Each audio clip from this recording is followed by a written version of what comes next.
Okay, y'all, I'm back because Child Brooke was just trying to get in the camera, and I have to let her know, like, every video ain't about you, like, girl. But yeah, Brooke has that thing too, where she likes a lot of attention, like a lot of attention. And some days it can be a gift, and some days it can be a curse. Because when you ain't in the mood, baby, it can be a curse. But overall, like, I don't care. Like, some days I might get upset, but I always let my kids know, like, even when I do my little cool down, if I don't fuss at them, I let them know I love them. I go in the room at nighttime if I felt like I did them a disservice during the daytime and might have hurt their feelings or something. I make sure to go and, you know, love on them in the nighttime or whatnot to make sure that they okay. Y'all got a little past Berkeley little hair, child. It's growing in finally. You okay, baby? But yeah, I have to look past that that stuff, and you know, you never be too big to like tell your kids sorry, or you know, oh, mommy was wrong, because it's like you're their first, like, I guess, representation of what like people are supposed to be in the outside world and how you're supposed to treat people. So yeah, just because you're grown, that don't give you a right to, you know, say, hey, I'm the parent, you do this because I say so. I could talk to you anyway because you're my child. You can't. No, that ain't how you treat people. You treat people the way you want to be treated, and you treat people with respect. And you always, like I teach them daily about integrity. You be a good person no matter what. Like, no matter who is watching, no matter what. Those are things I try to instill in my kids. So yeah, we was talking about Bree, and I was telling y'all Bree is a firecracker. Like, she's loving, but like I was saying about the bond that I had with her. I had a bond with Bree that I didn't necessary. I loved Bailey and Brooke. Don't get me wrong. Like, I loved them with every part of me. But it's just like, I guess because I was 21 going on 22 when I got pregnant with Bailey. So I was still young. And then I was like, 23 going on 24 when I had Brooke. Because they are like basically like, I think 18 months apart, I want to say. So yeah. But when I got Bree, like, I got pregnant with her, it was 3 years after I had Brooke. So by this time, you know, I'm already kind of knowing what I'm doing in the kid arena. So it's like, it wasn't as hard. I was a little bit more patient with like staying up at night. I was like, even with my husband, I would tell him, oh, BK, you don't have to help me. You know, I just want you to, you know, get enough rest for work.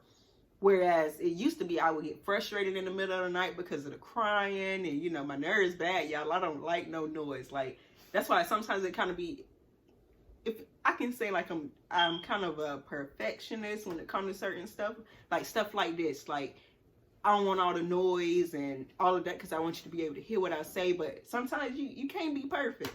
And like I said, y'all, I'll tell y'all quick in here, y'all know I got 4 kids.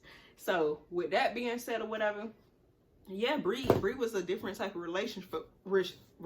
I'm sorry, y'all don't mess that word all up. But Bree was a different type of relationship for me because it was just like, I had to go and, you know, do the IUGR, the stress test, the sitting in there, finding out like what was really going on with my body. And then they, like, once I actually had her at 38 weeks, she's the only baby that I had at 38 weeks too. Every other kid was 39 weeks. So once I had her, then they tried to say there was something wrong with her heart, and we went down to West Palm and got the stuff done or whatnot, and we found out that there was nothing wrong with her heart, and me and BK was so relieved. Like, nobody wants to have a child with something, you know, a defect or like something wrong with them to where they can't function like a normal child, if that makes sense. So me and BK was relieved by the news or whatever. But yeah, it's like Bree is just like, we had a different type of bond. Like, it was like this, like, kind of like inseparable. Like, we just loved each other. And I kind of felt bad, like, with every kid I have, I almost feel bad, like, when I have another kid, because I'm just like, dang, I'm having another kid, and this kid ain't even had a chance to, like, grow up, or, oh, I'm having another kid, and dang, this kid ain't even got, like, ain't gonna get as much as attention. So me and BK had it where we was setting up, like, I would take Bailey out, and he would take Brooke out. And then the next time I go out, I would take Brooke out, and he would take, you know, Bailey out, and we would, like, you know, rotate, and then I'll take Bree, and, you know, but since COVID has been here or whatever, I think that's why we having cabin fever up in here, y'all, because we can, you know, we rarely can move around, like, and maneuver like we need to or whatnot.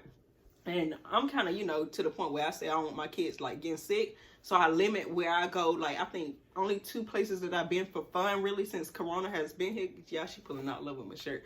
But the only two places I've really been since like Corona been out like for fun besides the grocery store is, what is the name? Oh, I think it's I want to say, is it Extreme? It's some type of park, like with all the stuff at it. Like me and BK went roller skating. It's down in, I think down in Fort Lauderdale, Broward. But we went skating, we went rode go-karts, and I think we might have did something else. I don't know. But we did those things and we enjoyed ourselves. So that was for our anniversary. We got to get out for those little 2 days. She trying to get these earrings out. But we got to get out for those 2 days or whatnot and just get us a little breather. And then on maybe like 2 weeks ago, me and Snook got to get out and I'm sorry, y'all, I'm trying to get her together. Me and Snook got to get out and go to, I think it's red juicy crab. It's not hot and juicy or just juicy crab. It's red juicy crab. So we got to get out and go there and have us a good time, whatever. And that's another point that I was going to make too. As far as like, don't lose yourself. You know, that's how people get into postpartum depression. You have kids, you don't get to go out as much because you're so focused on like looking like a great mom or this and that. You have to take, as a person, we all need our space, like a mental space. You need to your time for yourself, your little self time, just to, you know, love on yourself, feel good. I don't care if it's taking a bath, like me and BK get our little Epsom salt, the stuff, put it in the tub. We got the little body wash that goes with it, and you can get in there. I light the candles for him sometimes, and I tell him go ahead and decompress, because we as people, like, you're not made to just, you know, go and human. Yes, we supposed to have human interaction all the time, but like I tell people sometimes during the day, like people will call me and I'll be like, hey, I see them calling sometimes and I won't pick up because I have to take a mental like break. Because if you don't, I feel like you'll get overwhelmed, always trying to be a yes man to people, always trying to, you know, do everything. Sometimes you just have to take a break, gather you, and move forward.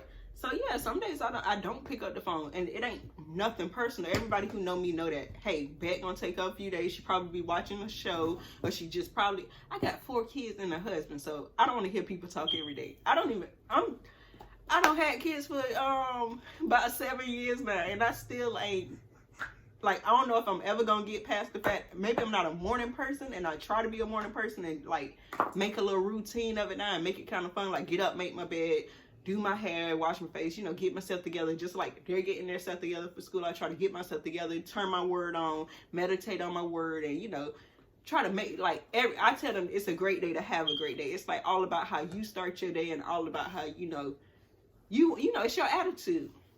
So yeah, y'all, like having kids, I can't tell you, like, even with Berkeley is a joy, y'all. All she do all day is just smile, like smile. All my kids, like BK said in the last video, all my kids smile. And that's why I say it's so hard for you. Like if you having a bad day or whatever the case may be, it's like you might be having a bad day, but Brooke might come say something that's funny and she gonna like make you laugh. Or, you know, Bailey might just do something without even knowing she doing it because she's so quiet and like meek and, huh? What? You want your cup? Oh, you want some fries? Hold on. Yeah, Bailey is so quiet and stuff, so sometimes she might do some stuff without even knowing she's doing it. But it's like you always became too much out. You and these kids crazy, because it's just like sometimes like I just like they're not disrespecting me. Like I allow them to express themselves. Like Brooke might say something, I go back and forth with her. Or sometimes Brooke might be, you know, talking and I just like mimic what she's saying. Like, you know, repeat everything she's saying, like, and it gets her annoyed. And I'm just like, sometimes I have to bring myself to a kid level, because otherwise you will get annoyed if you don't, like, because it's different personalities, different attitudes that you got to adapt to. And it's like when one kid is good, the other one is not. So it's like either you gonna be in a bad mood all day, or either you gonna make the best out of it. And sometimes me and my kids get in here, y'all, these my little best friends. Me and my kids get in here and watch movies together. We get in here and just, some days I have a full-blown conversation with them at the end of the night when we're doing our prayers and stuff about, you know, just life lessons and, you know, stuff like that. But most of the part, that's why I say I don't have to talk to people every day, because I'm talking to my kids, and like I feel like my kids are my best friend. But it's also good to like have a life separate from your kids, or you will lose yourself. And I got to a point where I almost like felt like I was losing myself. And I was just like, I need to get up and do what like Bet do, go get my nails done, like do something, you know, throw me some clothes on, you know, go out by myself, get you a few hours, like just do you, because it can become stressful, because I am a stay-at-home mom. So it's like COVID here, I'm a stay-at-home mom, it's open enrollment for one. So, but I just like, I can't allow myself to let the enemy like play on me, because it's like life will throw you some situations. Everybody don't get dealt a good hand, but with the hand that you're dealt, you should be like grateful for it. So some days I might have a bad day with my kids. Some days I might have a great day, but overall I feel like I'm a great mom. Like I will go above and beyond for my kids. Like you say the word, like I'm gonna try to make it happen. I don't care whether it's a holiday, whether it's their birthday, whether it's just a normal day. I'm always like thinking of my kids, even when I go to the grocery store. Like, and it's the same thing like my mom used to do with us, like let us get what we want to out of the store. Or, you know, I try to bring them something back. Not every time, but it's just like, because the corona is out, it's like not much for them to do. So if I can try to bring arts and crafts back, or something that, you know, they can eat that they actually like ice cream, or, you know, something like that to brighten their day, I do that. Like, because I would want somebody to do that for me, because they in a position that they didn't ask to be in with virtual schooling. And that's another thing that it can be stressful, because it's like you sitting right here with your kid and you're seeing what they're doing. But the thing that makes it less stressful, I can say, is because me and BK was already teaching our kids. By the time they get like 3, we start teaching them the basics of what they need to know. And BK is like firm on them, like, you got to get this whether you start crying or not. You got to be prepared for when you go to school, because these are the things you need to know or whatnot. And Bailey got it, and then it was Brooke's turn. So then it's going to be Brianna's turn, and then Berkeley's turn. But we always try to get them prepared the best way we can or whatever, so, you know, they're ready for it when they get into class. But Brooke hasn't been into, you know, public school or the building, as you must say. So she's thrown into a situation with trying to learn how to act and interact with people virtually. Whereas Bailey has been to school, got the experience of going to recess, got the experience of going to media and into these different classrooms, switching, you know, classes or whatever. And, you know, just enjoying the classroom atmosphere. So that's why I say, but it's hard for her too, because the friends, Avery and all of them that she had at school, now she don't get to see her friends. Like, she don't get to play with them on recess. She don't get to touch them, and, you know, something tangible. Like, it's not tangible no more for her. It's like sitting in front of a screen with something like that you can't really, like, you get what I'm saying, be in that atmosphere no more. So y'all, I commend these kids, because we never had to really do nothing. Yeah, you might have to have a college class online, but that's by choice. And this is kind of by choice, but it's by choice for their health, because Bailey always gets, oh, thank you, Bree.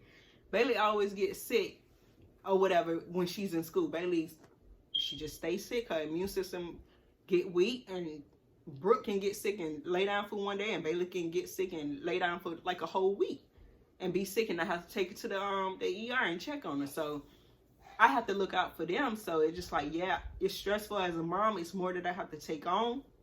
But at the end of the day, I would risk it all for my kids, like for their health, for their, you know, their mental health, or anything to make sure that they're okay. So yeah, y'all, like being a mom, it's a full-time job, and people always be like, oh, you know, y'all got a lot of kids, y'all this, y'all that, but these are our kids. Like, I'm overjoyed, like, with my kids, even when they make me upset. Like, I love my kids. It ain't no stopping me from loving my kids. Like, even if I add more kids to these kids that I got now, like, they mine. So I don't know, I just tell y'all to, you know, if you're a parent and you feel, what's wrong, you want your cup? If you're a parent and you know, it ain't gonna be easy every day. You take it in stride or whatever. Make the best of it. Even when you get upset, allow yourself to be human and get you a break. So you know, because some people hurt their kids and they snap, because if you constantly with your kids, you can snap and you can get frustrated, because people don't have everybody don't have the mental capacity to say, hey, I'm a mom, this what it is, this what I got to do every day. But I, like my husband said, I made a great analogy one day, because I told him, you know what, I just wake up expecting something to happen each day, so that way I don't get myself completely like upset And he was just like, dang, it's basically like you saying like, hey, I know I'm gonna get punched every day, but like if you're anticipating the punch, you know it's coming, you know what to expect. But if you go into it blind every day, like, oh, today's gonna be perfect and sunny skies and roses, you setting yourself up for the okie doke. Like somebody gonna ruin your day, and what you gonna do? You gonna sit there and, you know, have a meltdown and relish in it, or you just gonna move past it or whatnot. So yeah, y'all. Bree don't snatch this stuff. That's the end of this video. If y'all have questions about anything that I, you know, spoke on, or, you know, because it's hard being a parent, and I want people to not just look at the, yes baby, oh, she got your cup, hold on, not just look at the hard part of being a parent, but look at the bright side of being a parent, because these are the kids who's going to be with you forever. They're going to come back and take care of you. They're going to leave you. They're going to start building their own lives and stuff like that. So enjoy them while you can. And what I'm trying to do now is not worry so much about the carpet or them tearing up my house because I like the way my stuff look. I just have to enjoy them while they're here, because when they leave and they start building their own families and stuff, I'm pretty sure I'm gonna miss them, and I will wish that they could just waste something on the carpet or waste something on the floor, and I could yell at them again. So yeah, y'all, that's today's video, the joys of being a mom of 4. So yeah, like, comment, subscribe, and share, and we'll have more videos coming for you soon.